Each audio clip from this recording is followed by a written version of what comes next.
63వ కీర్తన గ్రంథం 63వ కీర్తన మొదటి వచనం చదివిస్తే, దేవా నా దేవుడవు నీవే, వేకువనే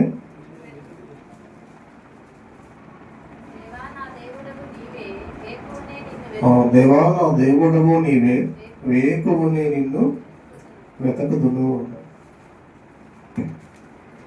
లేదా ఈరోజు అద్భుతమైన వాక్యం మనం ఇప్పటి వరకు విన్నాం. దేవుడిని వెతికేవారు ఈరోజు చాలామంది దేవుడిని వెతికేవాడు ఈ సమాజంలో లేరు. ఎందుకంటే ఆయన వెతికితే దొరికేవాడా అంటే ఆయన మనకు అనుకూలంగానే ఉంటాడు, సమీపముగానే ఉంటాడు అంటాడు. అపోస్తుల కార్యాలు 17వ అధ్యాయంలో చదివితే దేవుడు దూరంగా ఉండేవాడు కాదు, కానీ మనకి సమీపంలోనే ఉంటాడు, దగ్గరలోనే ఉంటాడు. కానీ ఆయన వెతికే పిల్లలు ఈరోజు సమాజంలో లేరు, ఈవెన్ క్రైస్తవులలో కూడా లేరు. ఆ మాట మీరు బాగా అర్థం చేసుకోండి. పైకి వాక్యం వింటామే కానీ, పైకి ఏదో హాజరవుతామే కానీ ఆయన వెతికే పిల్లలు లేరు. అందుకే ఆయన ఇష్టాన్ని నెరవేర్చేవారు ఈ భూమి మీద లేరు. అంటే మన ఇష్టాన్ని నెరవేర్చుకుంటాం, మన గురించి భూ సంబంధమైన వాటిని గురించి వెతుకుతాం.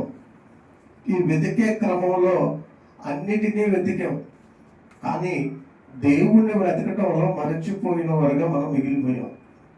అంటే ఎలా మర్చిపోతాం మనం దేవుణ్ణి అంటే, కొన్ని సహవాసాలు మనల్ని మర్చిపోయేలాగా చేస్తాయి, కొన్ని సమస్యలు మనల్ని దేవుణ్ణి వెతికేటట్లుగా ఉండవు, అంటే దేవునికి దూరం చేసేవిగా ఉంటాయి.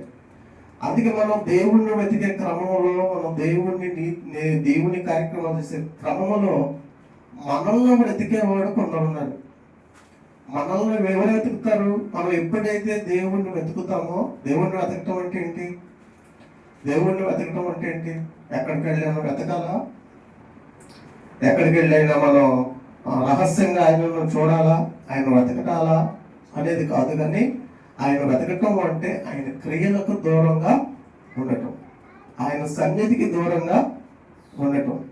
అంటే మనల్ని వెతికేవాళ్ళు ఎవరు? మనం ఎప్పుడైతే దేవుని పనిలో దేవుణ్ణి వెతుక్కుంటూ వెళ్ళిపోతున్నామో మనల్ని ఇంకొకడు వెతికేవాడు వస్తాడు. ఎవరిని? మనల్ని ఇంకొకడు వెతికేవాడు వస్తాడు, ప్రయత్నం చేస్తుంటారు. ఎవరు వాడు? అందుకే 5వ అధ్యాయం 8వ వచనంలో అంటాడు, పేతురు రాసిన మొదటి పత్రికలో, మనల్ని వెతికేది ఎవరు అంటే, మనం ఎప్పుడైతే దేవునికి దగ్గర అవుతామో, దేవుణ్ణి వెతుకుతున్నామో, దేవుని క్రియల వైపు వెలుగెడుతున్నామో, మనల్ని వెతుక్కుంటూ ఒకడు ప్రయత్నం చేస్తూ ఉంటాడు. వీడు ఎక్కడున్నాడు, ఈమె ఎక్కడున్నది, ఈమెను కానీ పట్టుకుంటే దేవునికి దూరం చేయొచ్చు. చదవన్నమాట, నిబ్బరమైన బుద్ధి కలిగి మెలకువగా ఉండడు. మంచి బుద్ధి కలిగి మెలకువగా ఉండండి. అలా ఉండకపోతే, ఆ జ్ఞానం మీకు ఉండకపోతే, మీ విరోధి అయిన అపవాది గర్జించు సింహము వలె ఎవరిని మరింగుతున్నా అని వెతకతూ తిరుగుచున్నాడు. మనమేమో దేవుణ్ణి వెతకలేదనుకోండి, దేవుని క్రియల వైపు వెళ్ళలేదనుకోండి, దేవుని సన్నిధి రావటాలనుకోండి, దాని కబంధ హస్తాల్లో పడిపోతాం. ఎందుకంటే అది వెతుకుతూ వచ్చింది కదా. ఎక్కడెక్కడున్న భూమి అది ఎవరెవరు ఏమేమి చేస్తున్నారో అది చాలా రీసెర్చ్ చేసింది. అంటే దేవునికి దూరం చేయాలి, దేవుని పిల్లల్ని దూరం చేయాలి అని అది వెతకుతూ తిరుగుతున్నప్పుడు మనం ఏ పని లేకుండా దేవుణ్ణి వెతకకుండా ఉండిపోయాం, ఖాళీగా ఉండిపోయాం. మనం అలా ఖాళీగా ఉండేటప్పుడు గర్జించు సింహం వల్ల వచ్చి మనల్ని మృంగటానికి ప్రయత్నం చేస్తుంది. ఈరోజు క్రైస్తవ సమాజాన్ని అంతా మృంగివేసింది అలా. అందుకే మనం అన్ని భూ సంబంధమైన వాటినే ఉంటాం. ఇప్పుడు పిలుపు రాసిన పత్రిక చూడండి. ఇప్పుడు మనం దేని నిమిత్తం వచ్చాం? ఈ భూమి మీదకి ఆయన సంకల్పం మేరకు, ఆయన ప్రణాళికల మేరకు ఈ భూమి మీదకి వచ్చాం. దేవుని దయ వల్ల, దేవుని ప్రేమ మన మీద ఉంది కాబట్టి, ఎవరో ఒకరు సువార్తను ప్రకటించారు కాబట్టి ఆ సువార్తను విని దేవుని రాజ్యంలో చేర్చబడ్డాం మనం. ఇప్పుడు మనకు కావాల్సింది ఏంటి? మనకు లక్ష్యం ఏంటి? మన గురేంటి అంటే మనకు కావాల్సింది పరలోకం. మనం చేరుకోవాల్సిన లక్ష్యం ఏంటంటే ఆయన ఉన్న స్థానం, అంటే పరలోకం చేర్చాలి. ఈ గమ్యస్థానాన్ని చేర్చకుండా, ఆ గురి యొద్దకు మనల్ని పరిగెట్టకుండా అపవాది మన కాళ్లను బంధింపజేసింది, మన మనసులను ప్రేరేపించింది అపవాదికి, భూసంబంధం. అందుకే చూడండి, పిలిపిలి రాసిన పత్రికలు ఏముంటుంది? 4వ అధ్యాయం చూడండి, అక్కడ ఒక మాట ఉంటుంది. పిలిపిలికి రాసిన పత్రిక 4వ అధ్యాయం 13వ వచనం చూడండి. 13వ వచనం ఏముంది అక్కడ? నా సహోదరులగా, నేను ఇదివరకునే పట్టుకొని ఉన్నానని తలంచుకున్నాను, అయితే ఒకడు చేయుచున్నను వెనుకటి ఉన్నవి మరచి అన్నాడు. చూడండి, ఒకటి చేయుచున్నాను వెనుక ఉన్నవి మరచి ముందున్న వాటి కొరకై వేగిరపడుచు అన్నాడు. వెనుక ఉన్న వాటిని మరచి ముందున్న వాటికి వేగిరపడు అంటే తొందరపాటు, అంటే త్వరపడటం. ఏంటి ముందున్నవి? మన ముందున్నవి ఏంటి?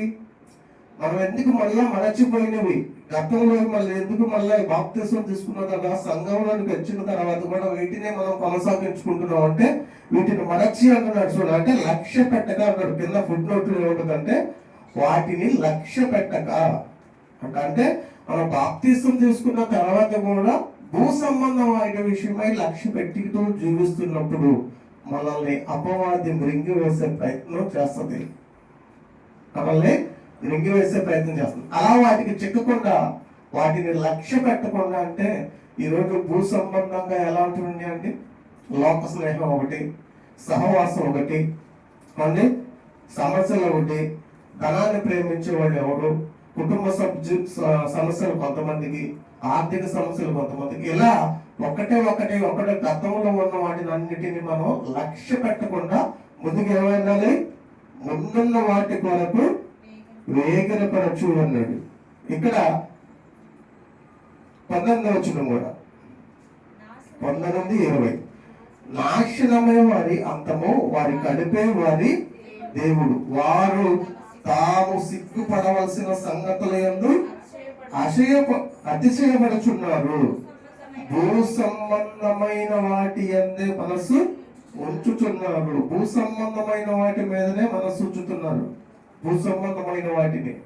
అలా ఇంకా మన పౌరస్థితి పరలోకమందున్నవని అక్కడ నుండి ప్రభు అయిన యేసు క్రీస్తు రక్షకుల నిమిత్తం కనిపెట్టుకొని ఉన్నాము అన్నాడు. ఏమండి, మన పౌరస్థితి పరలోకమందున్నది అని మన వాక్యం సెలవుస్తుంది. అంటే మనం బాప్తిసం తీసుకున్న తర్వాత, ఈ సంఘంలో చేర్చబడిన తర్వాత, ఈ రాజ్యంలోనికి వచ్చిన తర్వాత దేవుని విధులు అనేవి కొన్ని ఉన్నాయి, దేవుని కట్టడాలు, దేవుని శాసనాలు అనేవి కొన్ని ఉన్నాయి. ఆ శాసనాల ప్రకారంగా, ఆ విధుల ప్రకారంగా మనం పనిచేయాలి. చాలా మంది ఉంటారు, ఎక్కడొక్కడ ఉద్యోగానికి జాయిన్ అవుతుంటారు, ప్రైవేట్ గానో ఇంకో దానికో జాయిన్ అవుతుంటారు.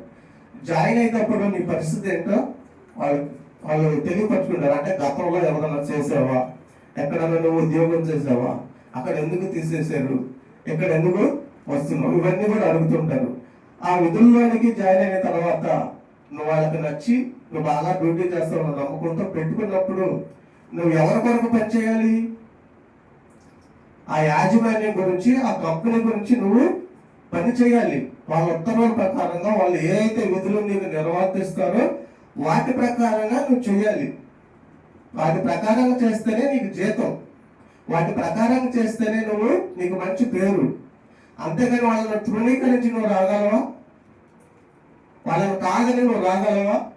ఒక్కరోజు సెలవు, 2 రోజులు సెలవు తెచ్చుకోవడానికి వాళ్ళ చుట్టూ మనం వారం నుంచి తిరగాలి. వాళ్ళు లేకుండా సెలవు అంటే జీతం ఇవ్వడానికి, పనిలో పెట్టుకోవటానికి మనకున్న బాధ్యత, మనకున్న విధులు వాళ్ళు చేయించుకోవటానికి వాళ్ళు మనం బానిసలుగా చూస్తూ ఉంటారు.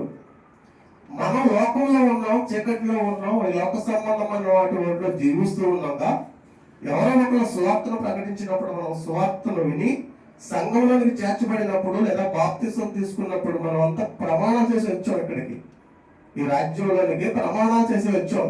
దేవుడి యొక్క విధులు ఎలా ఉన్నాయి, దేవుడు ఇలాగ సెలవిస్తున్నాడు, బాప్తిస్మం తీసుకున్నాక ప్రతి వారం నువ్వు రావాలి, సహవాసంలో ఉండాలి, సంఘంలో ఉండాలి.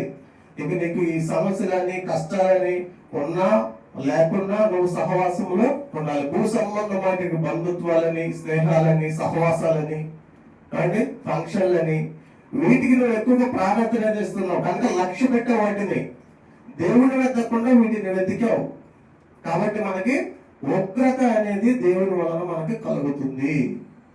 కనుక ఎందుకు ఏదైతే ప్రమాణం చేసావో, ఏదైతే దేవుళ్ళకి వచ్చేటప్పుడు నువ్వు నిర్ణయించుకున్నావో వాటన్నిటిని కూడా నువ్వు మరచిపోయి దేవుణ్ణి వెతకకుండా వేటినో వెతుక్కున్నావు.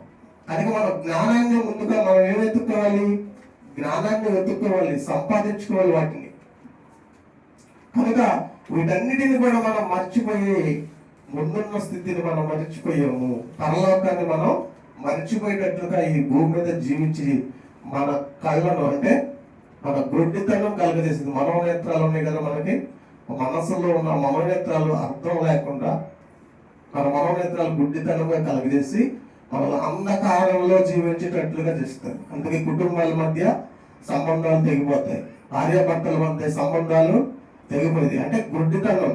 అంటే ఎంత చెప్పినా దేవుడి జ్ఞానం అర్థం కాలేదనుకోండి, పైకి మన శరీరాలుగా అన్నిటికీ అటెండ్ అవుతూ ఉంటాం, కానీ ఆ వాక్యం అనేది లోపలికి వెళ్లకుండా, ఆ వాక్యం అర్థం చేసుకోకుండా, నా బ్రతుకు ఇలా నేను సరి చేసుకోవాలి, నాలో ఈ లోపం ఉంది అని చెప్పుకోకుండా, కానీ మనం వచ్చావా వెళ్ళావా అనే వదంతుతో కానీ మనం దేవుని రాజ్యంలోనికి లేదా సంఘంలోనికి వచ్చిపోయినంటే మనం అంత నిష్ప్రయోజనం ఎవరు ఉండరు. మనం ఈ రోజు మనం వచ్చామంటే ఏం నేర్చుకున్నాం?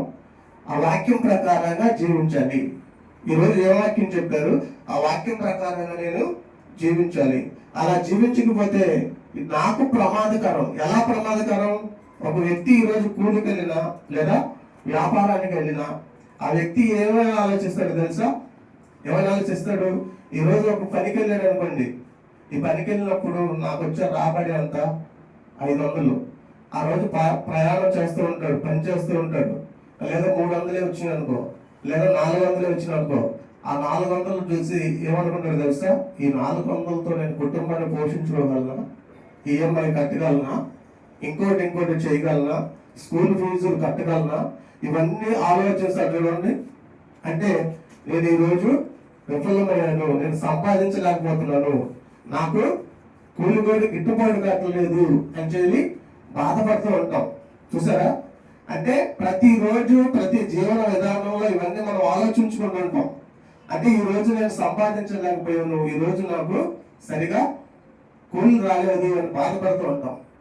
కనుక ఇన్ని ఆదివారాలు, ఇన్ని ప్రసంగాలు మనం, కానీ ఇన్ని మీటింగ్స్ ద్వారా, ఇన్ని ప్రసంగాలు, ఇన్ని లైవ్ కార్యక్రమాల ద్వారా, ఇన్ని ప్రసంగాలు, ఈ లోటుపాట్లు నాలో లేదు, నేను ఎంత సంపాదించుకోగలిగాను, ఈ మాటల ద్వారా నేను ఎంత అభివృద్ధి పొందాను, విశ్వాస జీవితంలో నేను బలపడ్డాను, నేను ఈ రోజు ఇంకా సంపాదించుకోవాలని ఆరాటం వరకు ఉండగా వాళ్ళు వెతుకుతారా అట్లా దేవుణ్ణి? అంటే ఈ జ్ఞానాన్ని ఎతికే క్రమంలో మనం నిర్లక్ష్యంలో పడిపోయాం.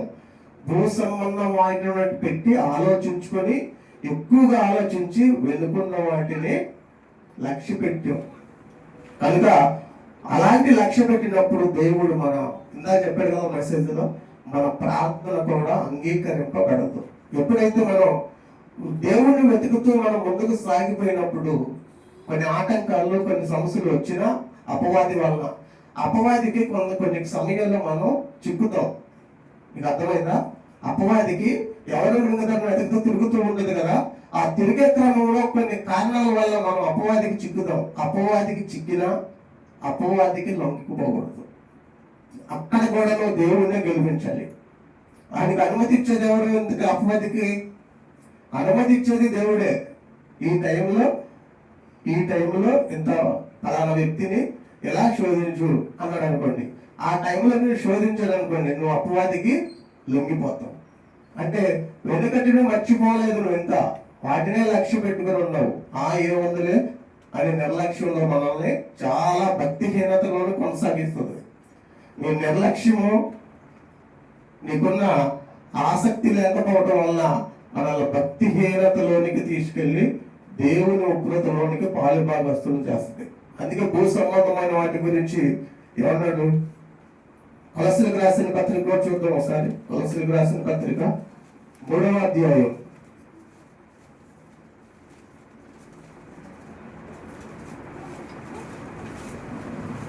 2వ అధ్యాయం 2వ వచనం చదువుతామా? 2వ వచనం,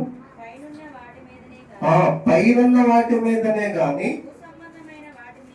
ఆ భూ సంబంధమైన వాటి మీద మనస్సు పెట్టుకొనకుడి అన్నాడు. భూ సంబంధమైన వాటి మీద మనస్సు పెట్టుకోండి. ఏమంటే ఈ భూ సంబంధమైన వాటి మీద చెప్పండి.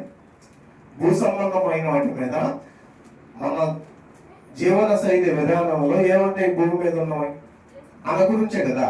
మన కుటుంబం గురించి, మన బంధువుల గురించి, మనకున్న సమస్యల గురించి, మనకున్న కష్టాల గురించి, లేదంటే పిల్లల చదువుల గురించి, పిల్లల వివాహాల గురించి, అవునండి.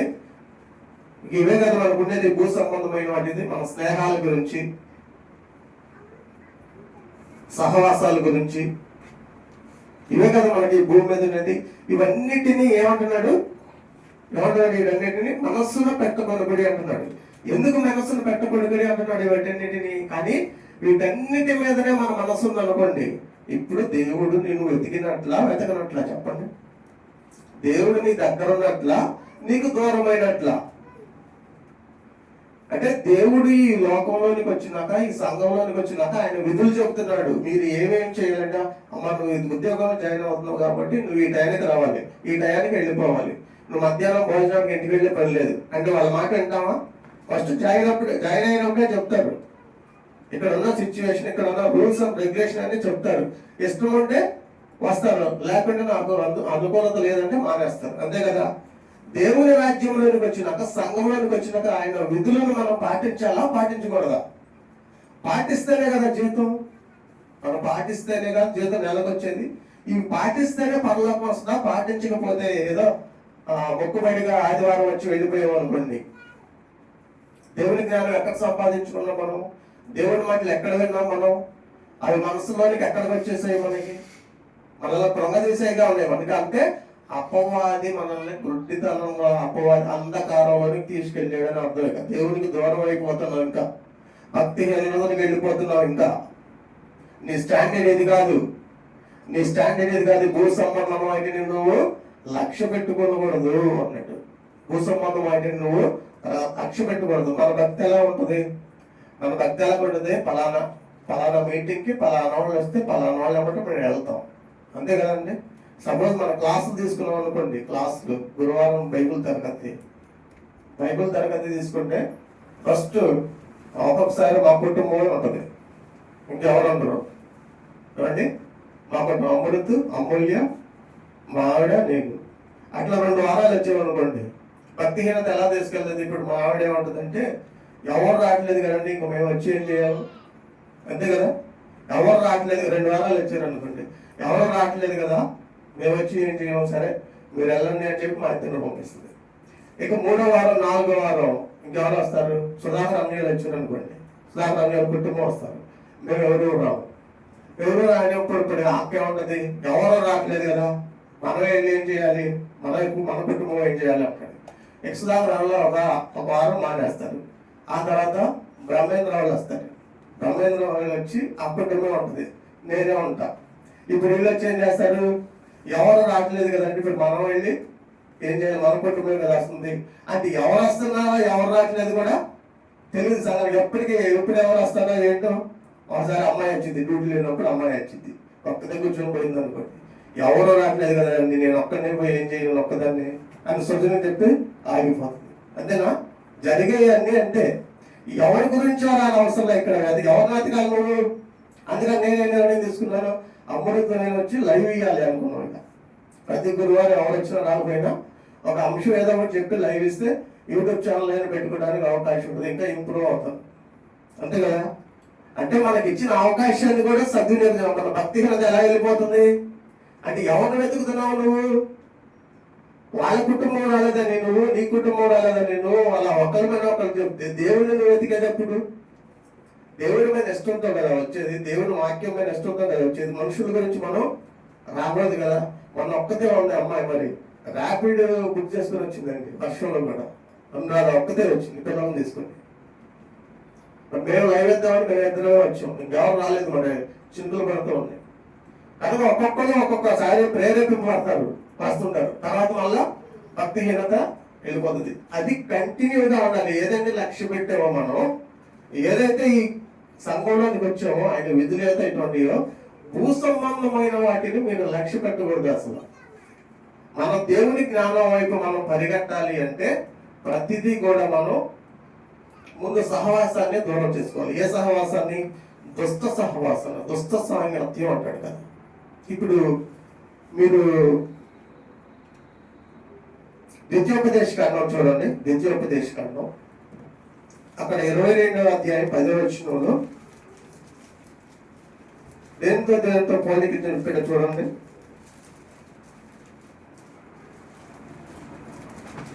ద్వితీయోపదేశ కాండము 22వ అధ్యాయం 10వ వచనమా అమ్మా? ఎద్దును గాడిదను జత చేసి భూమిని దున్నకూడదు అంటే ఒక కుటుంబం గురించి, ఒక సేవల గురించి చెప్తున్నాడు ఇక్కడ. ఎద్దును గాడిదను జత చేసి భూమిని దున్నకూడదు. ఒకవేళ అలా దున్నొచ్చా?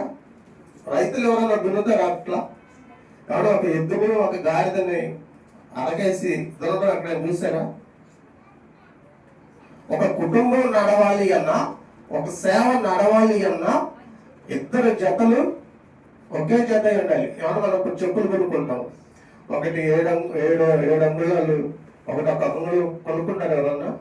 ఒకటి హైట్ గా, ఒకటి చిన్నగా. జత ఎలా ఉండాలి? కరెక్ట్ గా ఉండాలా. ఏది మనం తొడుగుతుంటే కరెక్ట్ గా ఉండాలా. ఒకటి హైట్ గా, ఒకటి తక్కువగా ఉండకూడదు.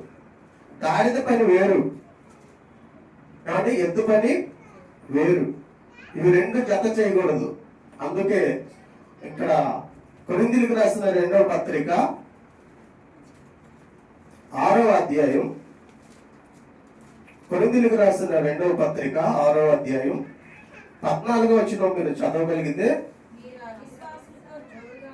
ఇక్కడ అది తెలిసాడు. ఏమని తెలిసాడు ఇక్కడ? మీరు అవిశ్వాసులతో జోడుగా ఉండకుడి. మీరు అవిశ్వాసులతో జోడుగా ఉండకూడదు అన్నాడు. అవిశ్వాసులు ఎవరు? ఎంతకి అవిశ్వాసులు ఎవరు? అవిశ్వాసులు అంటే ఎవరండి? మన కుటుంబీకులు, లేదా మన బంధువులు, ఇంకా క్రీస్తులను నమ్మని వారు, ఇంకా లోక స్నేహం లేదా దుష్ట సాంగత్యం. వీళ్ళందరూ ఎవరు? అవిశ్వాసులు. అవిశ్వాసులు జోడుగా ఉండకడి. నీతికి దుర్నీతికి ఏమి సాంగత్యం అంటే నువ్వు నీతిగా బ్రతకాలని కోరుకుంటున్నావు, వాక్యానుసారంగా జీవించాలని కోరుకుంటున్నావు. ఆ నీతికి దుర్నీతి సాంగత్యం అంటే వాడు ఎక్కడికో వెళ్ళాలని చెప్తాడు, లేదా ఏదో సినిమాకి వెళ్తా ఉంటాడు, లేదా మందు తాగడానికి వెళ్తా ఉంటాడు, లేదా ముసల్మా ముచ్చట్లకు, లేదా ఇంకొక ఫంక్షన్కి వెళ్ళాలని అవిశ్వాసులు మనల్ని ప్రేరేపించబడుతూ ఉంటారు. కానీ మనం ఎప్పుడైతే నీతికి దుర్నీతికి ఏమి సాంగత్యం, ఇది ఎప్పుడు తెలుస్తుంది మనకి? ఇది దేవుని వాక్యాన్ని, దేవుణ్ణి వెతికే వారికి నేను వెతికేది ఇది కాదు, నా మార్గం ఇది కాదు, నాకు దేవుడు నేర్పించింది ఇది కాదు. కనుక దేవుడు నేర్పించినట్లుగా నేను వెళ్ళాలి అంటే అవిశ్వాసులు మాట్లాడినట్లుగా నేను ఎందుకు మాట్లాడతాను? అవిశ్వాసులు లేటట్లుగా నేను ఎందుకు వెళ్తాను అని చెప్పి మనం దుర్నీతితో ఏమి సాంగత్యం, వాళ్ళతో ఏం పొందిగా మనకు సంబంధం లేదు కదా. వాళ్ళు మన సహవాసం కాదు కదా, మన స్నేహితులు కాదు కదా, అవిశ్వాసులు కదా, ఇంకా క్రీస్తులోనికి వచ్చిన వాళ్ళు కాదు కదా, సంఘ సభ్యులు కాదు కదా, సహవాసం యొక్క విలువ తెలియని వాళ్ళు కాదు కదా. దేవుడు అంటే ఎవరో తెలియని వాళ్ళు కదా. వాళ్ళతో ఏమి పొందిగా? ఇప్పుడు వెలుగుకు చీకటితో ఏమి పొద్దు అంటే రెండు కలిసి ఉంటాయండి. వెలుగు చీకటి అదొకటి ఇదొకటి. దానికి ఒక 12 గంటలు, దీనికి ఒక 12 గంటలు. అది వేరు, ఇది వేరు.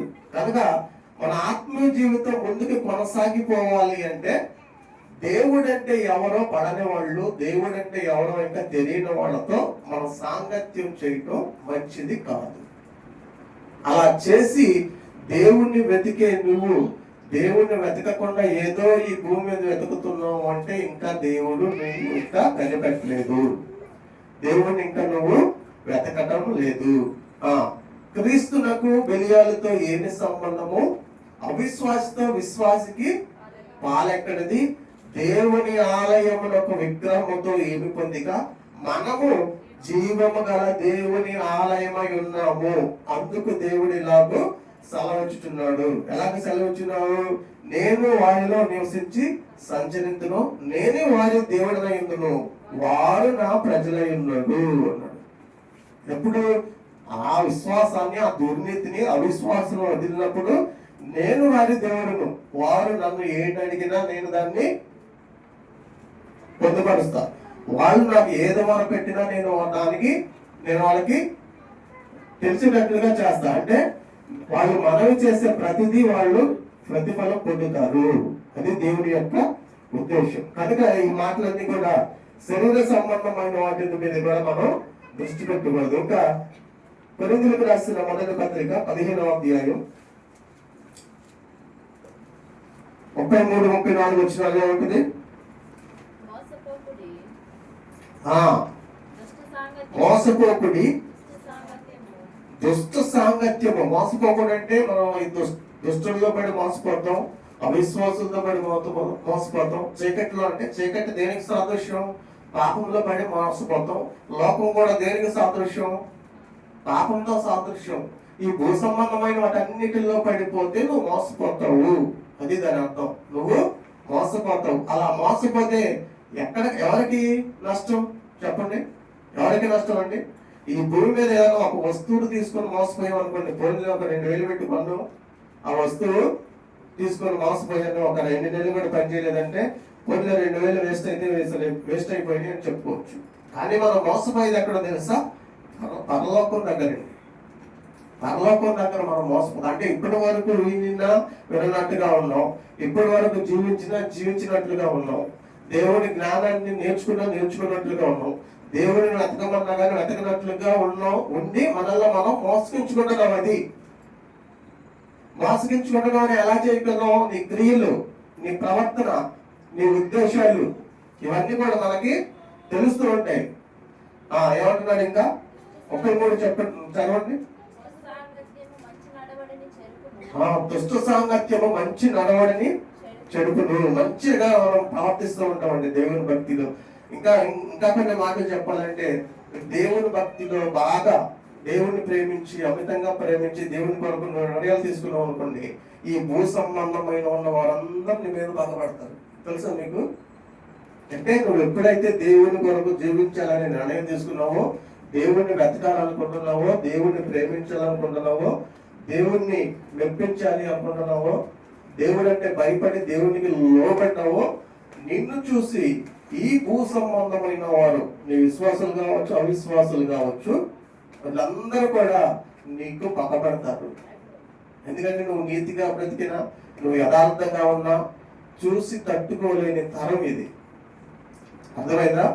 ఎందుకు వాళ్ళని తట్టుకోలేనంటే, నువ్వు కూడా వాళ్ళలాగా మారితే బాగుండు కదా, నువ్వు కూడా వాళ్ళలాగా జీవిస్తే బాగుండు కదా, నువ్వు కూడా వాళ్ళలాగా జీవిస్తే బాగుండు కదా అనుకునే తరం అండి ఇది. అంటే నేను అతనిలాగా బ్రతకాలి అనుకునే తరం లేదు ఇప్పుడు. ఒక భార్య భర్తలు ఉన్నారు అనుకోండి, భార్య బాగా భక్తి పరురాలు, ఆమె ప్రార్థన, ఆమె క్రియలు అవన్నీ కూడా చూసి దేవుడు మెచ్చుకున్నాడు అనుకోండి. ఇప్పుడు ఈ భార్య మీద భర్త ఏం చేస్తాడంటే పక్కబడతాడు. ఇంత భక్తిగా ఉంది, ఇంత చేస్తుంది, నేనేమో త్రాగుబోతుడుగా ఉన్నా, నేనేమో లోక సంబంధంగా ఉన్నా, అనగా ఈ భార్యతో నాకు పొందులేడా, ఇలాగ కూడా పక్కబడుతూ ఉంటాడు. ఇలాగ కూడా కొన్ని కార్యక్రమాలు జరుగుతూ ఉంటాయి.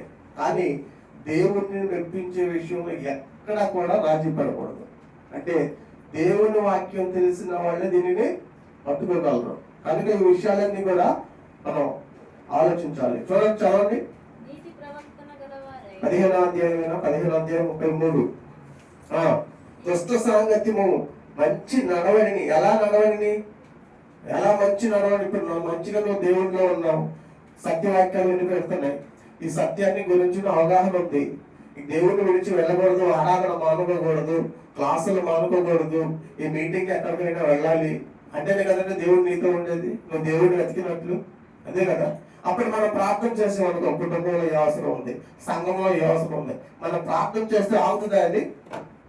కాబట్టి దేవుని వెతకడం అంటే దేవుని క్రియలను, దేవుని సన్నిధిని ఎప్పుడు కూడా మర్చిపోకుండా కంటిన్యూగా చేయటమే దేవుని యొక్క ఉద్దేశం. నీతి ప్రవర్తన గలవారై మేల్కొని పాపము చేయకూడదు అంటాడు. ఇక్కడ ఏం పాపం అండి? ఇది ఏం పాపం? వ్యభిచారమా, దొంగతనమా, అంటే త్రాగుడికి బానిసయ్యా? దేవునిని వెనుక వేయటమే పాపం. దేవుని కార్యక్రమాలు వెనుక వేయటమే పాపం. దేవుని కాకుండా భూ సంబంధం వాటిని వేటిని కూడా దేవుని పని ఉన్నప్పుడే సుమా ఇది. దేవుని పని ఉన్నప్పుడు దేవుని పనిని వెనకేసి మనం ముందుకు ఎప్పుడైతే కొనసాగిపోతామో, త్వరపడిపోతామో అవి ఏం చేస్తాయి? నీతి ప్రవర్తన గల మేల్కొని పాపము చేయకుడి అన్నాడు. అలా పాపం చేయకూడదు, ఆ కార్యక్రమం చేయాలి. దేవుని గురించిన జ్ఞానము కొందరికి లేదు. ఈ దేవుని గురించిన జ్ఞానము లేదనే ప్రతి క్లాసులు, ప్రతి ఆదివారం తరగతులు ఎంత సంపాదించుకున్నాం, ఎంత నేర్చుకోగలిగాం, ఈ మాటలన్నీ నేర్చుకున్న వాటిని మనం ఏంటి ఈ ప్రవర్తనలో పెట్టామా అంటాం. అంటే రోజువారీ జీవన శైలిలో మనం ఇవన్నీ పెట్టామా అంటే కొంతమందికి జ్ఞానము లేదు అంటున్నాడు. ఎందుకు జ్ఞానం లేదు? దేవుడు లేదా జ్ఞానం? లేదా దేవుడు నువ్వు అడగలేదా? దేవుడిని నువ్వు అడగలేదా? లేకుంటే దేవుడి జ్ఞానం నీకు ఇవ్వలేదా? నీవు నేర్చుకోవడానికి ఇష్టం లేదా? ఎందుకు లేదు నీకు జ్ఞానం లేని వాళ్ళే కదా ఎలా చేసేది? జ్ఞానం ఉన్న వాళ్ళు చేయరు కదా, బుద్ధి ఉన్న వాళ్ళు చేయరు కదా. ఇక్కడ బుద్ధి, జ్ఞానం, సర్వసంపదలు ఎక్కడ ఉన్నాయి? క్రీస్తు అంతే గుర్తుమై ఉన్నవి. కనుక ఈ క్రీస్తునందే గుర్తుమై ఉన్నప్పుడు మనం ఎలా వల్ల దుష్ట సంగతిలోకి వెళ్ళిపోతాం, భూ సంబంధమైనలోకి వెళ్ళిపోతాం. నీతిగా ప్రవర్తన కలవై మేలుకొని పాపము చేయకూడదు. దేవునికి వచ్చిన జ్ఞానము కొందరికి లేదు, నీకు సిగ్గు కలుగుటకై ఇట్లు చెప్పుచున్నాను. ఈ కొరింథీ పత్రికలందరూ ఇలాంటి వాళ్ళు, అంటే జ్ఞానం లేని వాళ్ళు. ఇటు లోకంలో కొంత, సంఘంలో కొంత. సంఘంలో గొడవలు ఎందుకు వచ్చాయి? అక్కడే వచ్చాయి సంఘంలో గొడవలు. ఒకడు తన తండ్రి భార్య ఉంచుకున్నాడని, ప్రేమ లేదని, ఏమంటే ఇంకొకడు 14 ఒక అపోలో వాడని, ఒకడు కొరింథీ వాడని, ఒకడు యేసు వాడని ఇలా చెప్పుకుంటూ ఇక్కడ గ్రూపుల వారిగా విడిపోయి కొంత జ్ఞానం లేని వారిగా మనకి అక్కడ కనిపిస్తున్నారు. అందుకే మీరు అదే 10వ అధ్యాయం, అదే కొరింథీయులకు రాసిన 1వ పత్రిక 10వ అధ్యాయం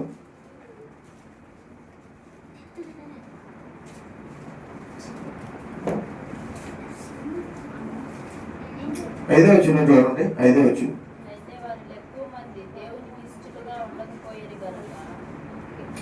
ఇది కదమ్మా.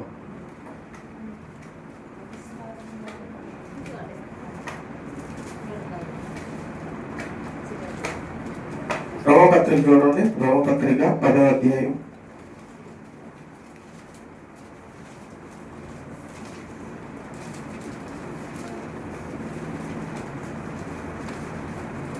10వ అధ్యాయం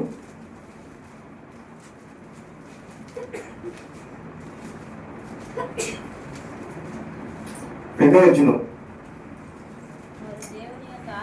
2వ వచనం 10వ అధ్యాయం 2. వారు దేవుని యందు ఆసక్తి గలవారని వారిని గురించి సాక్ష్యం ఇచ్చుచున్నాను, అయినను వారి ఆసక్తి జ్ఞానానుసారమైనది కాదు అన్నారు.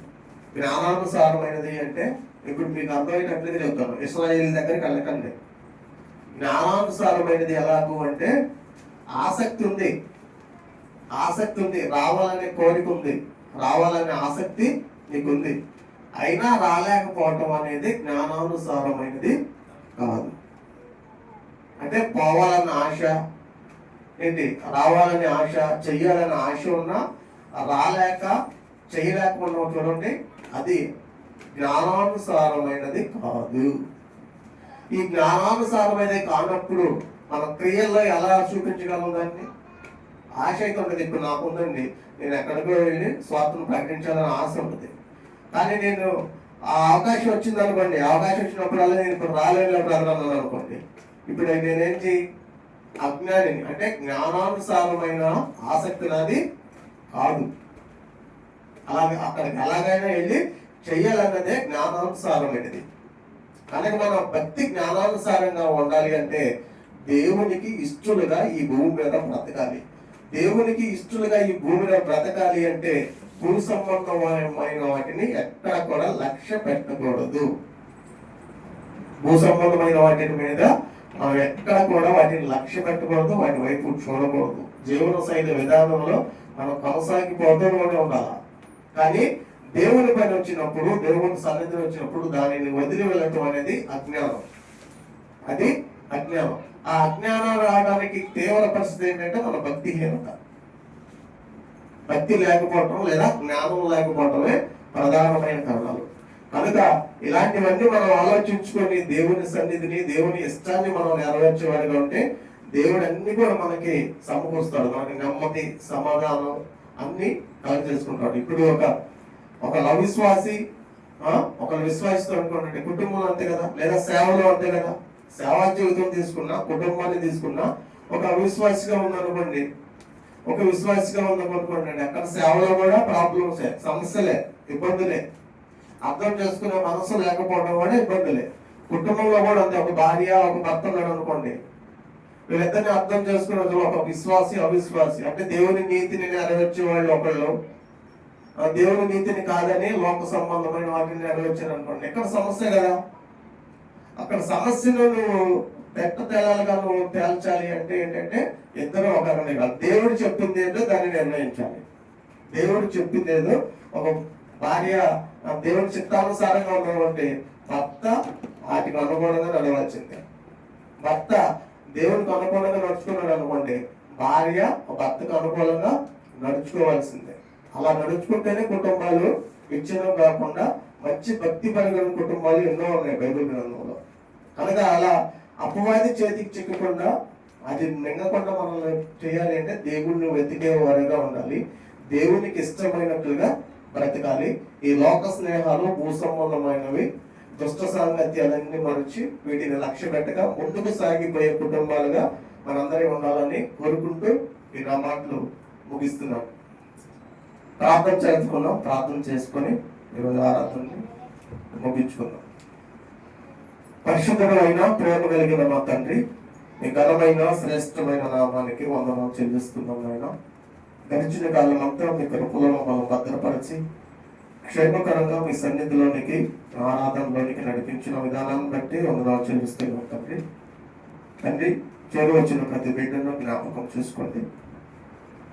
మంచి ఆయుష్ను, ఆరోగ్యాన్ని ప్రసాదించండి. ఎంతనో తండ్రి, మిమ్మల్ని వెతికే బిడ్డలుగా ఉండటానికి, మీకు ఇష్టమైనట్లుగా బ్రతకడానికి కృప చూపించండి. ఈ లోక సంబంధమైన, భూ సంబంధం వాటిపై లక్ష్య పెట్టక మిమ్మల్ని, మీ లక్ష్యాన్ని మేము చేకూర్చేవాడిగా ఉండటానికి సహాయం చేయండి. పరలోకం పొందుకునే బిడ్డలను చివరి వరకు అపవాది చేరకుండా ప్రయత్నం చేసే తరుణంలో మేము పోరాడి తండ్రి మీ చిత్తాన్ని ఈ భూమి మీద నెరవేర్చే బిడ్డలుగా ఉండటానికి సహాయం చేయమని వేడుకుంటున్నాం. చివరి వచ్చిన ప్రతి బిడ్డను జ్ఞాపకం చేసుకోండి.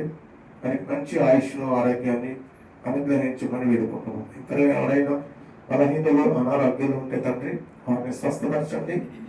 బలహీనతల నుంచి బలపరచండి. మీ వాక్యం ద్వారా వారికి మంచి జ్ఞానం అనుగ్రహించమని వేడుకుంటూ కుటుంబంలో ఎలాంటి ఒడిదుడుకులు లేకుండా క్షేమకరంగా ఉండగలిగినట్లు, నెమ్మది పొంది సమాధానంగా ఉండగలిగినట్లు మీ నిర్ణయాన్ని, మీ వాక్యాన్ని, మీ విధులను మేమంతా నెరవేర్చే బిడ్డలుగా ఉండటానికి సహాయం చేయమని వేడుకుంటున్నాం.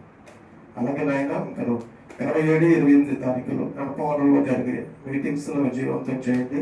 వాతావరణాన్ని అనుకూలపరచమని వేడుకుంటున్నాం తండ్రి. ఇంకా మీ బిడ్డలకు కావాల్సిన ఆయుష్ను, ఆరోగ్యాన్ని ప్రసాదించమని వేడుకుంటూ క్రీస్తు నామములో ప్రార్థన చేసి అడుగుచున్నాం తండ్రి.